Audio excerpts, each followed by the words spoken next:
How far would you go to be remembered?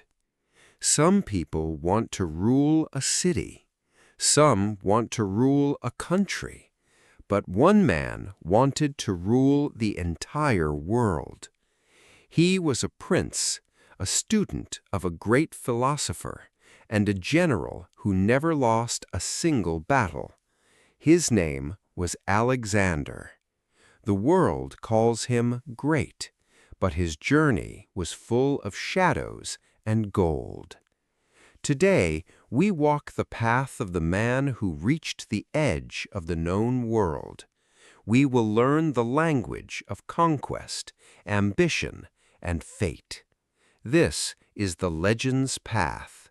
Let's travel to the mountains of Macedonia.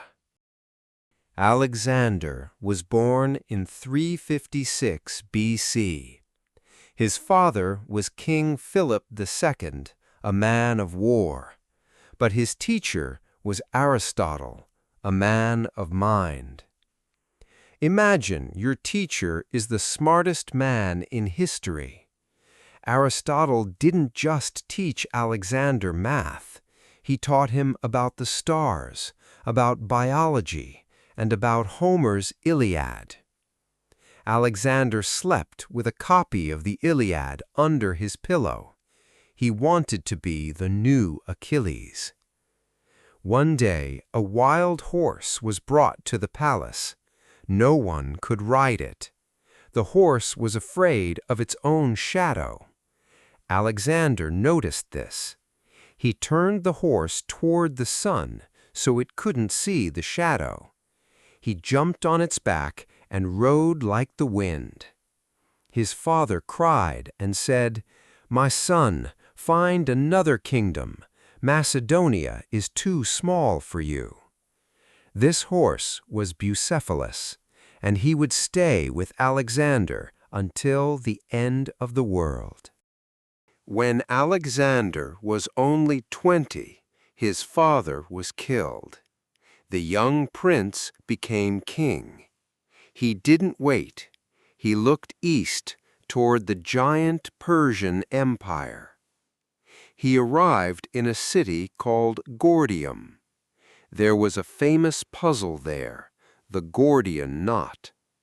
The legend said, "He who unties this knot will rule all of Asia." Thousands of men tried. They failed. Alexander looked at the knot. He didn't try to untie it with his fingers.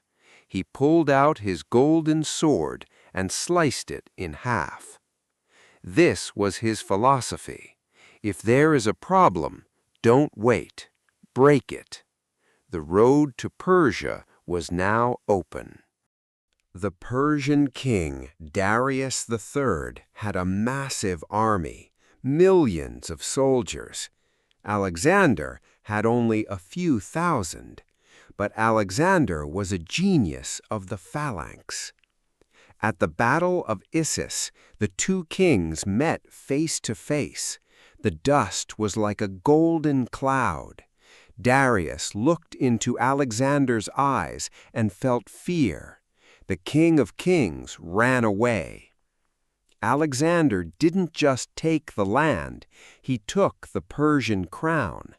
But he did something strange. He didn't destroy the Persian culture. He started wearing Persian clothes. He married a Persian princess named Roxana. He wanted to mix the West and the East. He wanted one world, one people, one empire. But his own soldiers were getting tired. They had been walking for years. Their boots were broken, but Alexander's eyes were still looking at the horizon. The journey to the oasis of Siwa was a descent into madness. For days, Alexander and his men saw nothing but sand the color of indigo shadows. Legends say they ran out of water, and only two ravens flying high in the golden sky showed them the way. Why did he risk his life for a desert temple? Because Alexander didn't just want to be a king. He needed to know if he was divine. When he reached the temple of Zeus Ammon, the old priest met him. He made a mistake in Greek. Instead of saying, "Oh, my son," he said, "O Son of God." Alexander smiled. For him, it wasn't a mistake, it was a revelation. In the quiet, cool halls of the temple, decorated with lapis lazuli and gold, Alexander meditated on his future. He realized that a king rules bodies, but a god rules souls. He left the desert with a new vision. He traveled to the coast and stood where the Mediterranean waves hit the golden shore. "Here," he said, "we will build a city that will never die." He used grain to mark the streets because he had no chalk. Birds flew down to eat the grain. His generals were worried, but the priest said, "This is a sign. Your city will feed the entire world." This was the birth of Alexandria. The mountains of the Hindu Kush were tall and cold, but the plains of India were a different kind of hell. It rained for 70 days. The soldiers' clothes were rotting. Their iron swords were rusting. Then came the Battle of the Hydaspes. King Porus, a giant man of nearly 7 feet, waited on the other side of the river. Behind him stood 200 war elephants. Imagine the sound, the trumpeting of elephants, the thunder of the storm, and the screams of men. Alexander had to cross a flooded river in the dark. It was a masterpiece of strategy. He outmaneuvered the giant king, but the victory felt like a defeat. His beloved horse, Bucephalus, his companion since childhood, died after the battle. Alexander sat by the river and cried. He named a city Bucephala in honor of his horse. But his men had reached their limit. In the tropical heat, surrounded by exotic gold and indigo birds, the veterans of 1,000 battles stood still. "We have gone far enough, Alexander," they said. "Let us see our homes before we die." For the first time, the man who conquered empires was defeated by the tears of his own friends. He looked toward the Ganges River, toward the edge of the world, and he had to turn back. His heart was broken. The march back through the Gedrosian desert was a nightmare that killed more men than any war. Alexander shared every drop of water with his soldiers. When they offered him a helmet full of water, he poured it into the sand.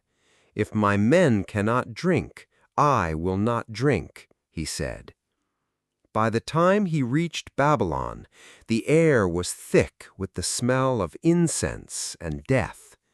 He spent his days planning a fleet to sail around Arabia, but his body was failing. Was it poison? Was it malaria? Or was it simply the weight of the world? He called his generals to his bed. One by one, the men who had followed him from Macedonia to India walked past him. He could not speak, but he moved his eyes to say goodbye. His empire was the largest the world had ever seen, stretching from Greece to the Himalayas. As the sun set over the Euphrates, turning the river into a stream of liquid gold, the King of Kings closed his eyes. He left behind a world that was forever changed. He didn't just conquer lands, he broke the walls between civilizations.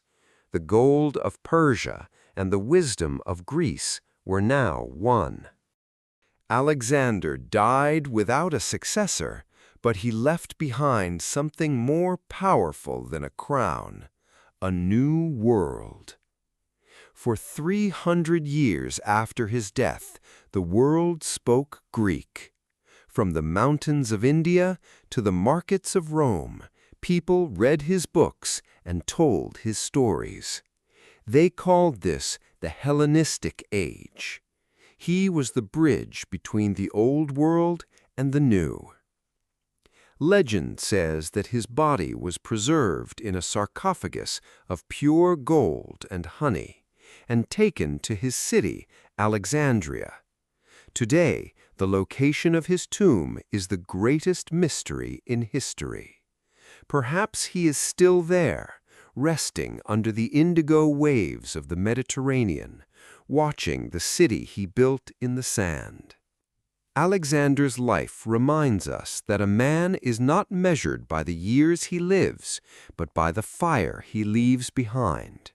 He burned bright, he burned fast, but his light still shines 2,000 years later. So, as you walk your own path today, ask yourself, what is your empire? What will you leave behind?